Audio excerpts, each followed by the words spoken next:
twagiyingiza mu mateeka ne bagiclearinga mu mateeka bagitwala ku Interpol ne bagyekebejja ne bagitwala ku Uganda Revenue Authority ne bagyekebejja ne tusasula omusolo gwonna naye omusolo ogwo twali tugusasula nga teri mmanya gange yali munnayuganda mulala kyova olaba ye yayisibwanga omuntu naye okuva emmotoka eyo bwe yadda mu mannya ga Kyagulanyi mulabye ng'ebitongole byonna byonna bwe bikozesebwa Uganda Revenue Authority bwekozesebwa kati bagambye nyina okusasula emitwalo 16 miliyoni zisukka mu bisatu in fact zikunukiriza mu 14. Of course ekyo kikyamu.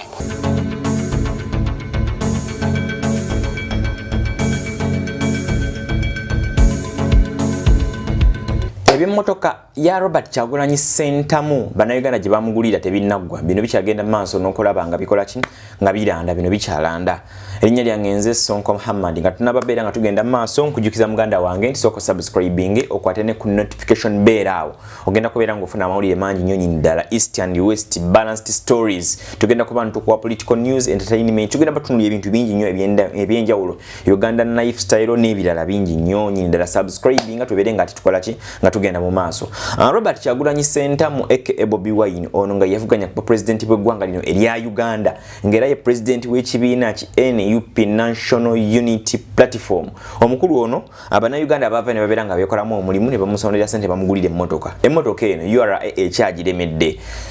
URA ekyalemedde emmotoka y'omubaka Robert Kyagulanyi Ssentamu buli lukya twongera okubeera nga tufuna amawulire amapya.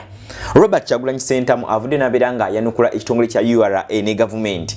nga mbigambe bye annyonnyola agamba nti URA ekozesebwa bukozesebwa. Waliwo abantu abageza kulaba nga bamunyigiriza naye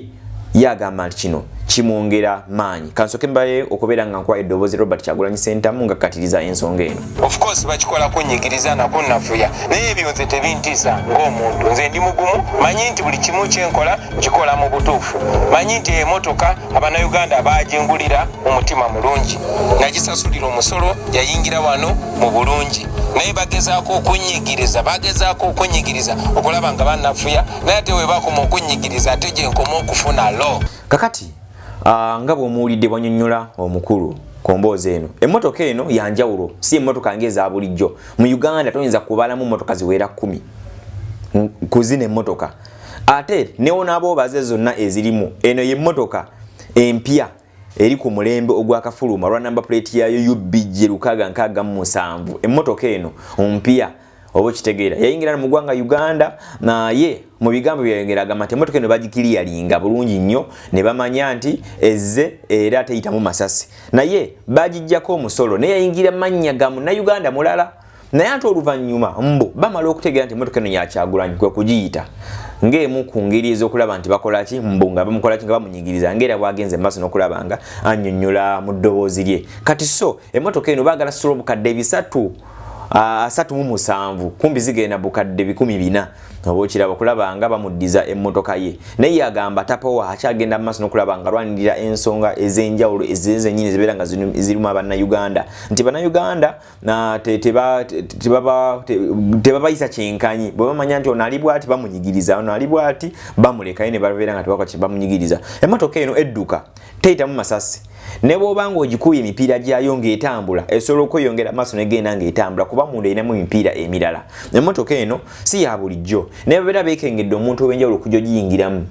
esobola okubeera nga erina kakasa binkumu byaba abantu be bagiteekamu bebeera emanyi ereka ebeera ate ng'egenda maaso n'okulaba nga ng'ekola ki ng'etambula so njagadde mbeere nga nkuwa updates ez'enjawulo ezikwata ku mmotoka ya Robert Kyagulanyi Ssentamu kyekiriwo kyekigenda maaso